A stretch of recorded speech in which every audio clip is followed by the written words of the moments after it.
trade deadline. In fact, as we welcome Adam Schefter in here to the start of NFL Live, Jerry Jones just said on the radio that the Cowboys have made a trade. We're waiting to hear exactly what that is. As soon as we know, we will bring it to you, and Adam will have the latest. But let's start with a trade that we do know about, including the Eagles in Miami. Laura, the Philadelphia Eagles sent a 2026 third-round pick, their own pick, to the Miami Dolphins in exchange for Jaelan Phillips, who now reunites in Philadelphia with his former defensive coordinator in Miami, Vic Fangio. This is the third trade in the last week that the Eagles have made. They also acquired cornerback Michael Carter and cornerback Jair Alexander. Now they've also added Jaelan Phillips. Meanwhile, Tucker Kraft, the test came back today with exactly the news that everybody in Green Bay did not want to hear. Tucker Kraft suffered a torn ACL yesterday. His season is over. This will be a difficult player to replace on this team and in this offense. He had developed into one of the elite tight ends in all of football, and his absence will be greatly missed in Green Bay. Meanwhile, the Texans quarterback C.J. Stroud is going through a concussion protocol. His status for next week is up in the air. Suffered a concussion early in the game against the Broncos. On this particular hit, Davis Mills came in to replace him, and if Stroud could not clear protocol again this week, Davis Mills would step in once again to replace him again. And obviously the most troubling injury tonight, it felt like, was Jayden Daniels going down midway through the fourth quarter. In a game, the Commanders were down 31 points. He twisted his arm. Everybody could see the issue there. He was walked off the field with his left arm in a brace. He dislocated that elbow. He's having an MRI today to fully assess the damage, but he is expected to be lost indefinitely, and the Commanders will have to do their part to stay alive in the playoff race to have him come back this season. This is a franchise that has been through this with other quarterbacks in the past. It was troubling to see last night, and hopefully Jayden Daniels heals up soon and is back on the field soon, but you have to think that the Commanders are going to be very careful in how quickly they do or don't bring him back to the lineup this season if he makes it back at all. Yeah, it's a good point. Adam with us throughout the show. Again, we'll bring you any news about trades, especially that one that Jerry Jones referencing here in Dallas as soon as we get it. And Jayden Daniels, the heartbeat of that team. It was just so disappointing to see as we welcome you to the show. It's a home game for Swagoo. He's really loving it. You want to welcome us to Dallas? Man, welcome to this beautiful place. Ain't it nice in here? It is nice. It is. It's gorgeous. Cool. I'm telling you. Yeah. Mina Kimes, Ryan Clark, Dan Orlovsky, and Mr. Count. You know what? I was thinking yesterday, I was driving around on the Texas roads. I thought, I could live here. Bro, these highways, and the speed they're limit huge. 70. the highways are the size of a football field wide. Yeah. All right, let's talk about Jayden Daniels. That's true. Yeah. Thank you. Set the run defense. Do you have any issue with Jayden Daniels still being in the game when it was out of reach and it was obviously late in that contest? No, because dogs don't bark. And I'd rather say whoa than sickle. We're talking about Jayden Daniels, who played 55 games in college. In 4 separate seasons, he played 12 games or more. This is a dude that fought to be on the field after his knee injury. He fought to be on the field after he injured his hamstring. And Dan Quinn's job is to go out there and win football games. And Jayden Daniels is going to play as long as his brethren are playing. Now, I will say this. Most NFL players are pulled when they are winning by a multitude of points. It's very rare you're pulled when you're behind. I think eventually Jayden Daniels would have been out there, but I felt that Dan Quinn wanted to see his team continue to fight a little bit more before he made that decision. I have absolutely zero problem with Jayden Daniels being in the game. Yeah, I don't think he should have been in the game. I think negligence breeds disaster. That's what this is. I don't think Jayden should play again this season. This is not a playoff football team. He's been beat up all year. He's also the most hit quarterback since the start of 2024. I mean, he's been hit 322 times. I grew up in an era, Arcia Marcus played in it, when you did everything you could to make sure your quarterback did not get touched. This has to be a turning point for Washington when it comes to this young man.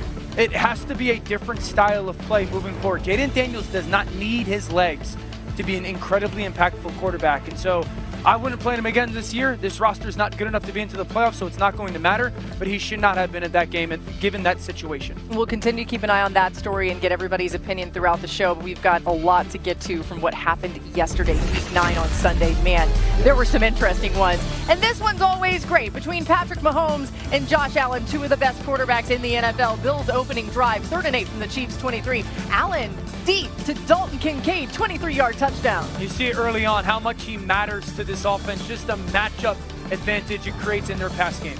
Late second quarter, Bills now lead 14-10, and Allen was feeling it, firing downfield to Dawson Knox. Yeah, really good job of play fake on early downs, get the defense to commit, beautiful ball down the sideline, and then Josh Allen and that offense finding a way on second and goal with the quarterback sneak. So Josh Allen feeling the confidence as the Bills lead 21-13 at the half, 14-20 in the fourth quarter. Chiefs down 28-13, and Mahomes trying to get some magic going. Can they climb back in this one? He finds Rashee Rice over the middle for 29 yards. I'm sure this made a lot of people in Buffalo feel sick to their stomach, being like, it's going to happen again. Unbelievable awareness by Patrick, finding a ways to create huge conversions. Joey Bosa was unblocked but hesitated there. That's why you saw him called out. All right, later in the drive, Chiefs facing another fourth down. This time, the Bills' 2-yard line, Kareem Hunt running it in for the touchdown. Chiefs decide to go for two. On the 2-point attempt, there's Mahomes. The chemistry to Travis Kelce continues. Successful 2-point conversion. The Chiefs now only down 28-21. Under 5 to play. Same score. It's 3rd and 10 for the Chiefs at their own 23. And Mahomes taking the shot downfield, intercepted by Maxwell Harrison. Maxwell Harrison, he was injured early on in this season. Pure speed on the field. He tracks the football from a low zone. Huge play for the Buffalo Bills. 26 seconds later, same score. Matt Prater lining up.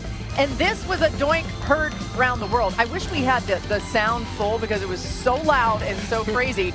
And they're thinking, oh no, you can't give Patrick Mahomes another chance. But that's what they did. 11 seconds left. Chiefs, 2nd and 10 near midfield. Mahomes dropping back, launching it toward the end zone and goes off Tyquan Thornton's hands. It gets deflected away. So Cole Mahomes Bishop was everywhere in this game. No bigger play than that play in the end zone. Let's hear from Josh Allen after this win. They're the pinnacle of what you want your franchise to be. They've been that for the last 8 years. Anytime you get a chance to play, the best, and you can come away with a victory, you're going to be feeling pretty good. There's a lot to be happy about, but like I alluded to earlier this week, it's never as good, never as bad as you think. So, got some stuff to clean up. We'll watch this one tomorrow and get rid of it. Allen completed 23 of 26 passes against the Chiefs. He was unstoppable, breaking his own record for highest completion percentage in Bills history. He had no off-target throws. It's his second game this season with at least 25 attempts and 0 off-target throws. That's twice as many as the rest of the NFL combined. Trevor Lawrence, the only other guy to do it. That was week 5 against the Chiefs, out on Monday Night Football. Marcus, how is that Bills offense able to be so effective, so in rhythm, so on time? They're in the vein of being a championship team when they play the way they played last night. And that's featuring James Cook, but also allowing Josh Allen to stay around those attempts and completions to protect himself. This team is 6-0 when James Cook has more than 100 yards in a game from scrimmage. Doesn't matter if that's handing the football off or getting him involved in the passing game. He's in that vein of an Alvin Kamara of years past. He's in that vein of a Christian McCaffrey by the way that they're using him and getting him in space. And he is such a cerebral runner. The jump cut, the ability to get in and out of breaks and then get north to south makes him a really good back. But this team functionally is better when James Cook is the feature and not Josh Allen, as crazy as that sounds. I also think you saw why being at home is so important. This offense is predicated on information. And in the way that they shift in motion, use their backs and their receivers to gather that information, it's enormous advantage at home. So they move the back out. No one goes with them. They know that once the receiver goes and the defender follows, it's man. And the second thing is, Bolton, the backer up top, is really the pressure guy. Now, once the ball gets snapped, you'll see that Shakir is the guy that they want to double team. So then it knows quarterback 1, it's man-to-man 2. That matchup is advantage. That is Tranquil versus Kincaid. Huge. Now go to the end of the game. You're in that 3-by-1 formation. Point to the linebacker. You got to block him. Everybody on the defense thinks down block, down block, down block. Here comes double team. But you reverse the quarterback out. They've got eyes on those receivers and those tight ends going towards the football. The back takes a great track, James Cook. So it's all about them being at home, having the time to do those different motions and shifts, the quarterback realizing what the defense is, especially against a matchup like Kansas City. That's why I thought this game was such a big deal for Buffalo, and I do believe If they are the 1 seed, they'll go to the Super Bowl. Wow. Okay, by the way, if you're at home, you're like, there's really loud music and it got crazy in here. I just want to reference the Dallas Cowboys cheerleaders are on the field, the iconic Dallas Cowboys cheerleaders. They see us coming, they're like, it's time to rehearse. All right, listen, these are people. Mina, defensively. There they are. Get it, girl. Hey. You didn't have to turn around. Just put it right in front of you. Enjoy. They're very talented. Very talented. Mina, defensively, Buffalo kept the Chiefs in check. This offense has been so good lately. Stop it, Dan. How am I supposed to How focus are they when able to he's do it? doing his thing? So they did get a lot of pressure in this one. I thought Bosa was impactful, but then going back and rewatching, to me, it was actually more about the coverage. A few things jumped out, some tweaks that I thought the Bills made. They played more man coverage on early downs, very smart, more dime. And then they took away the easy buttons for Patrick on throws of 2.5 seconds or less, thinking slants, screens, those quick outs that he's so good at. He was 5 for 10 for 23 yards. And going back and watching every single quick pass, I swear, Cole Bishop was in on at least half of them. I mean, I don't know if there's a defensive player in this league who had a more impactful game than him in this one. He was sticky in coverage, he was flying to screens, he was making tackles, breaking up passes. An all-world performance from Bishop and a greatly improved performance from this Bills secondary. I think a large part of it is, right, styles make fights. And if you're going to play against the Buffalo Bills, you want to be able to run the football. That's not where Kansas City is strong offensively. And so when you look at the play on the back end, especially the young players of the Buffalo Bills, it was amazing. She's already mentioned Cole Bishop, Maxwell Harrison, who actually didn't start this game, but was implemented throughout the game. He made some huge plays. The speed he was able to add on the back end to run step for step with a guy like Xavier Worthy. And I thought the play in space and at the point of attack by the secondary was absolutely amazing. And when you add that combined with some of the pressure we were able to see up front and the wins one-on-one from guys like Joey Bosa, it was a masterful performance by Sean McDermott's defense. How many times do you see teams play like a man concept on one side and a zone concept on the other side? Well, also you saw it in this game too, in that man concept where you would slide people with Rasheed Wright. So you saw that especially late in the game, and you had Maxwell Harrison one-on-one with a guy like Xavier Worthy. Yeah, this is the first